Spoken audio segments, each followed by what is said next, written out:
This is Brooklyn, St. Michael with the School of Aquaponics, and this is Ask the Aquaponics God, preventing you from becoming a biscuit-headed grower. What's going down, ladies and gentlemen? Today we're going to answer some questions that I have from people who left comments, and I'm going to try to break it down and help you guys get an understanding on the questions that have been asked. Those of you guys that have other questions, you can always leave a comment, or you can email me, brooklyn@theschoolaquaponics.com. And then I'll see if I can feature them on one of the shows and answer it so everyone else can get understanding on the question that's being asked. So with that being said, we're about to jump right into it. Come on, it's going down. Woo, let's go. The first question for today is coming from Cliff. What's going on, Cliff?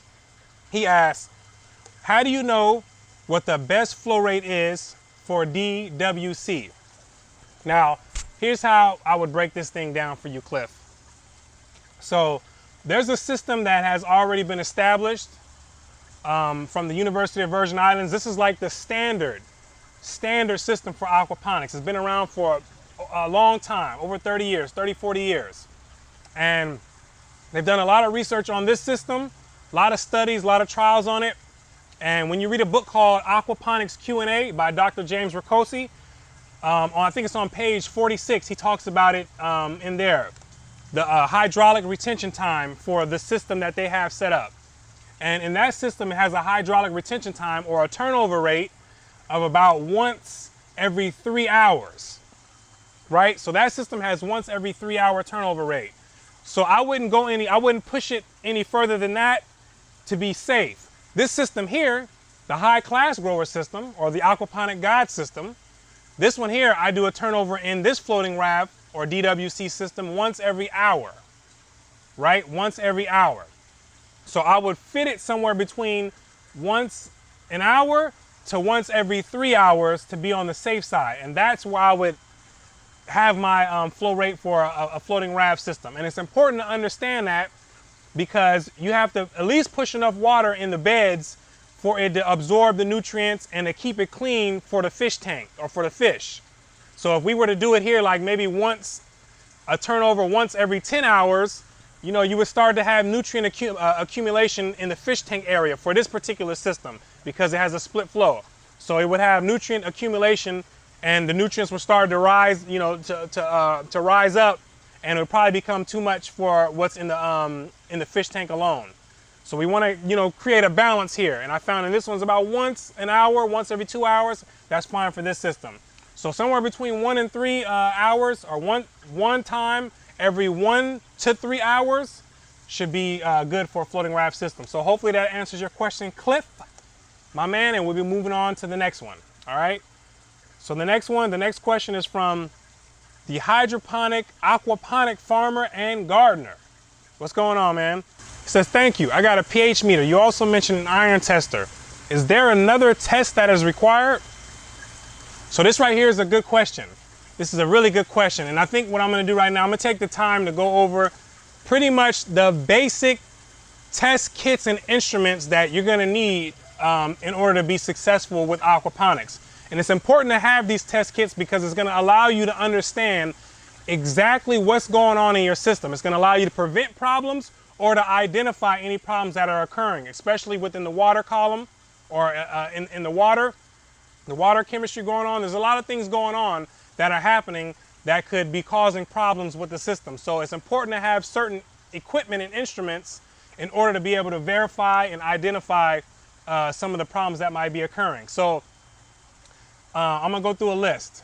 So if I were to say that, you know, there were one thing that would be the most important instrument or test kit to have, or variable to measure, or water quality parameter to be able to identify, I would have to say that would be pH.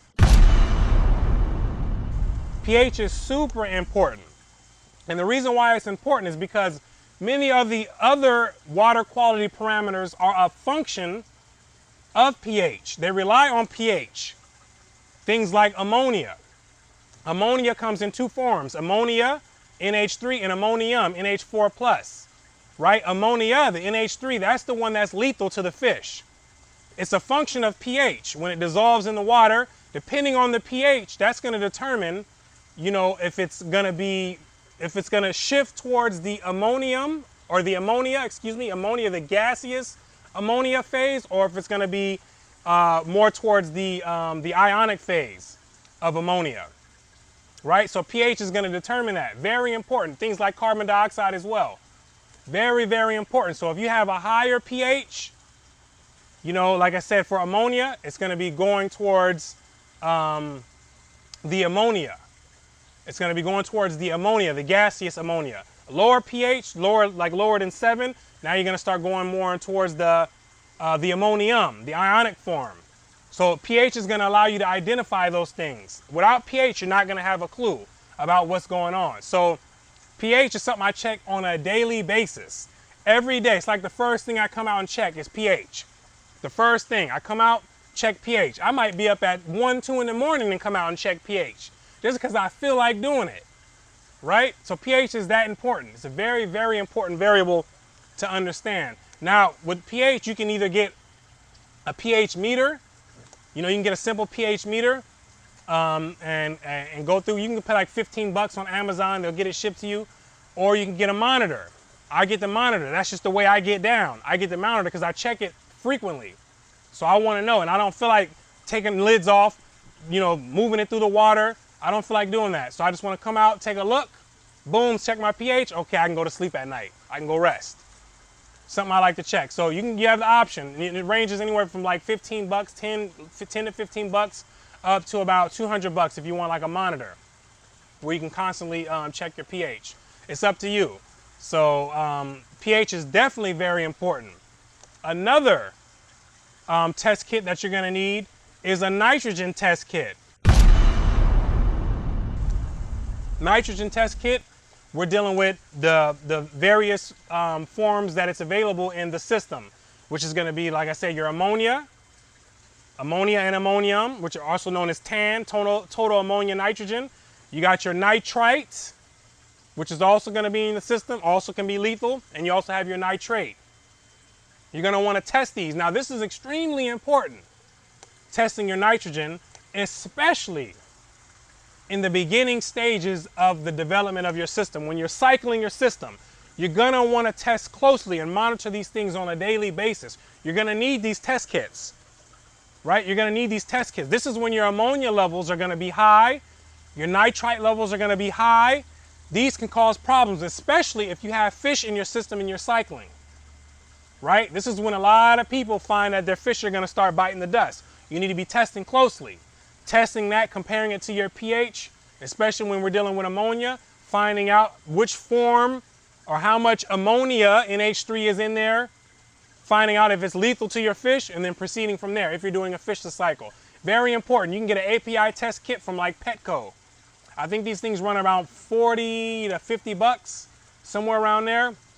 They have a pH solution in there, which I do not recommend relying on. If you have it, you can use it temporarily, but I do not recommend relying on that thing because it's not going to be very accurate. Not accurate the way that we're going to need it to be to test in your aquaponics system, right? We need super reliable results when it comes to testing pH. pH, another thing is important to make sure you calibrate your meters, you know, frequently, right? So we have pH, ammonia, or our nitrogen test kits. Another test kit that another instrument that I would recommend that you have is a dissolved oxygen meter. Now, dissolved oxygen, this is very important. And the reason why it's important is because pretty much the majority of the organisms in your aquaponics system require dissolved oxygen. They're going to require some form of oxygen. The fish require it, absolutely. The bacteria, your nitrifying bacteria, they require it, absolutely. The plants, they require it, absolutely. And the thing is, dissolved oxygen is not as readily available as it is like atmospheric oxygen, where you just breathing it in and you know, it's abundant.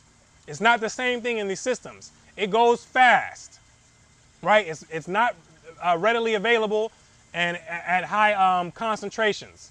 Right? It goes very, very fast. So you have to make sure that it's up to par.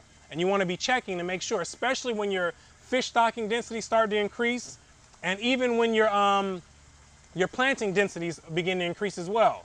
You want to make sure that you have it available for your plants, fish, and your bacteria, right? So you can use a dissolved oxygen meter, which is what I recommend because you're going to be testing frequently.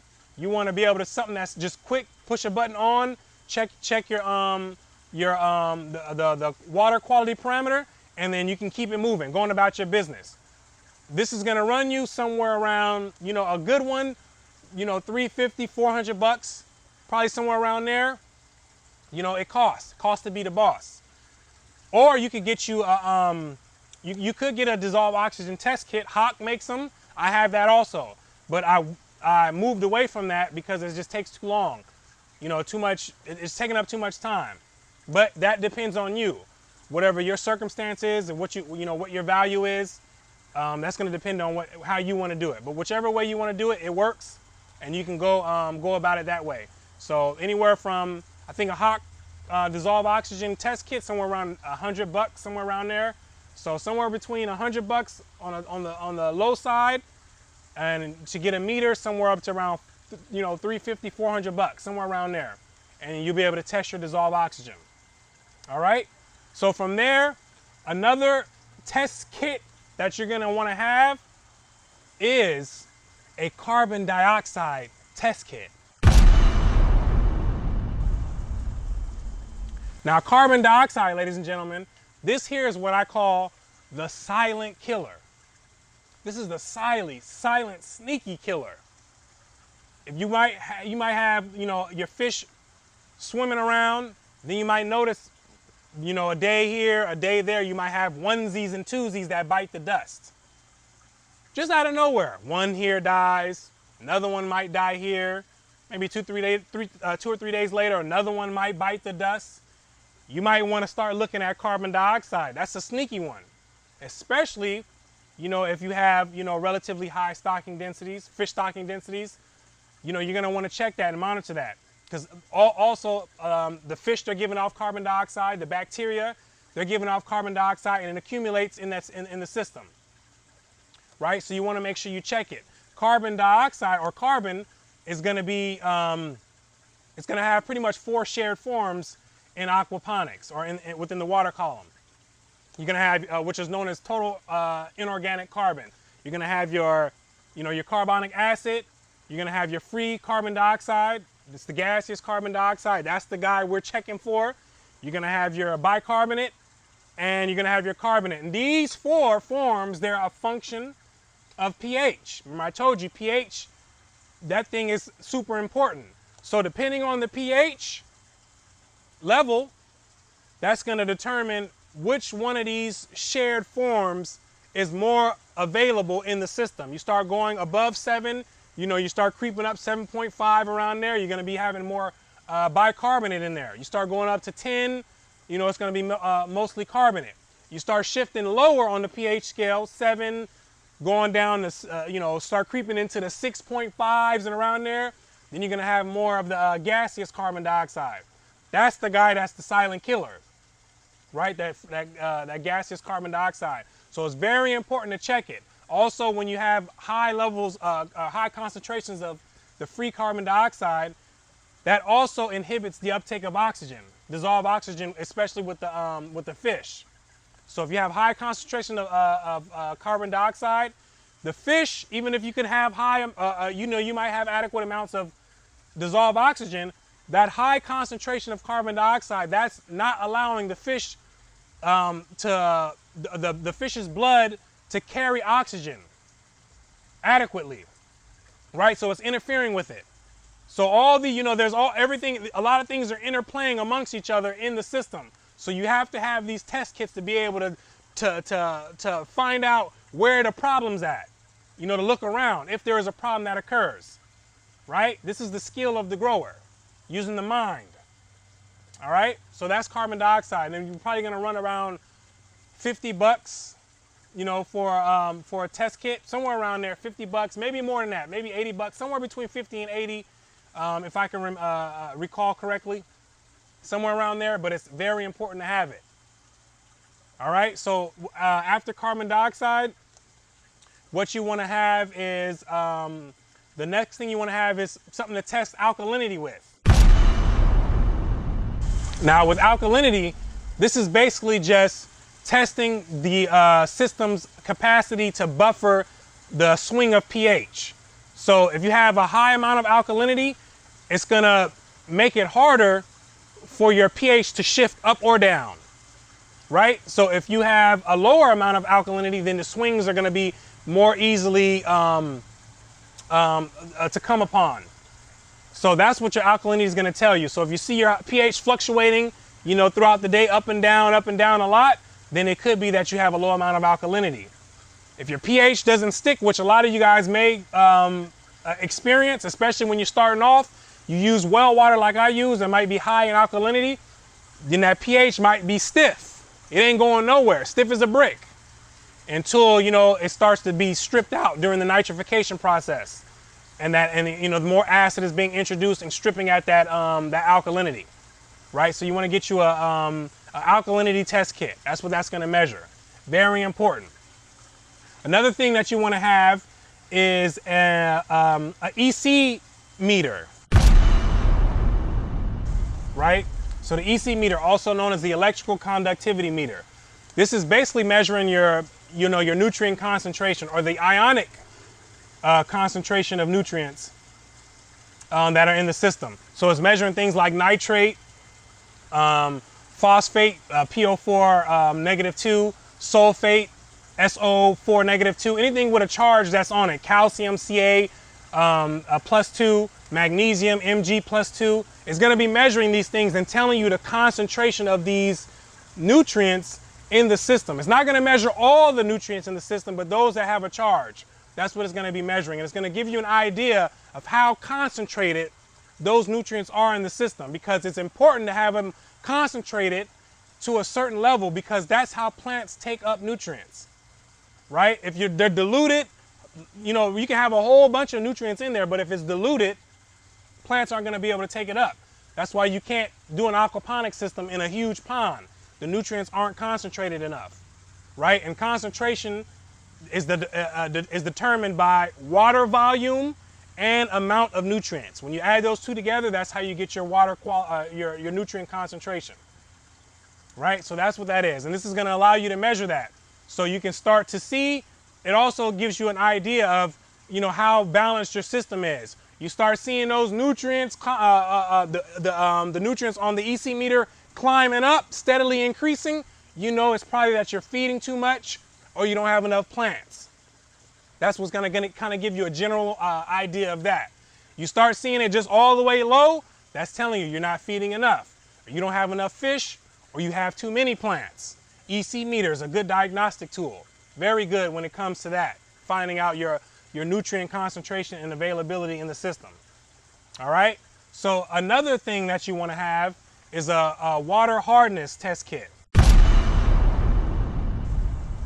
Now this is just going to measure the how hard your water is, and also it's going to give you an idea of the amount of calcium and magnesium ions that are in the system, and it's going to allow you to know if you have to supplement those ions, or supplement in those forms. Calcium, that's insufficient in fish feed, so we are going to have to supplement for the majority of the times. You're going to have to supplement in some form. I do it during the pH adjustment. That's most likely where most of you guys are going to do it, during the pH adjustment, right? You're going to supplement it in some form. But this is going to allow me to know when I run my hardness test, you know, from the kit that I have, it's going to tell me my concentration of calcium in the system, making sure that I'm up to par, and it's also going to allow me to know my magnesium concentration in the system, because the hardness is primarily measured from calcium and magnesium ions. There's other contributors to it, but those are going to be the main ones that are going to contribute most. So it's going to give you a good idea of your calcium availability in the system, and your it's going to give you your magnesium availability. So with that being said, these are kind of like the important basic test kits and instruments that you're going to need to be an aquaponic grower. It's equivalent to, you know, the carpenter is going to need their tape measurer, They're gonna need the hammer, the drill, you know, the leveler. They're gonna need these things in order to be a carpenter. You know, the AC technician is gonna need the manifold, you know, the pressure gauge, the freon, electrical meters in order to do his job, right? The aquaponic grower is gonna need these test kits and these instruments in order to be an effective aquaponic grower, an aquaponic god, right? So it's very important to have that. You can either do it the easy way, which is just, you know, you go ahead and get your instruments, or you can do it the hard way, which is wasting your time 4, 5, 6, 7, 8 weeks trying to figure out something, you know, that you could easily just run a test for. So I'm trying to give you the mindset, because I know some people might not have the mindset for it, but if you're, you know, you're serious about your aquaponics, then you're gonna wanna have your instruments. If you don't have all the money for it, you can't get it right now, you know, and you can only grab a certain few, you know, a certain amount of them here and there, you might wanna grab 3 of them. The top 3 that I would get first is I would invest in a pH meter. I would get that for sure. Your nitrogen test kits or your API test kits to get your system started and running. That's going to be important. And I would also look into some type of dissolved oxygen meter.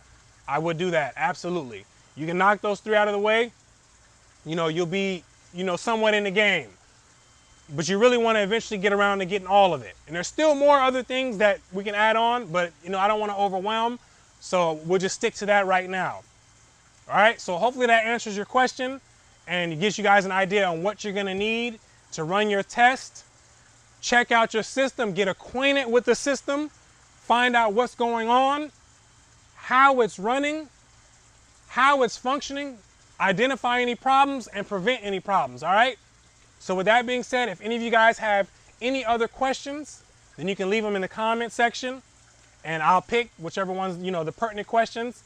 You can email me, brooklyn@theschoolofaquponics.com, and then we'll see what I can feature on the next show to help you guys out, all right? So with that being said, you know, you guys gotta get growing. It's not a game out here. You gotta get growing. Get growing, start growing your own veggies, you know, get your fish in there. Even you don't even have to eat fish.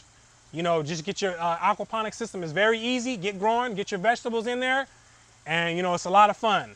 Kids out there, young kids out there, you guys watching, because I know y'all out there watching, high schoolers, get into it. You know, this is something right here, man. I wish I would have been introduced to this when I was like 15, 16. Man, I'm telling you right now, this is something that you guys, I know you guys love doing. I know you guys do. So keep going. This is something to exercise your mind, get your mind right, keep your brain working, and you're gonna absolutely love it in the future. Big future for aquaponics. A lot of research that needs to be done in it.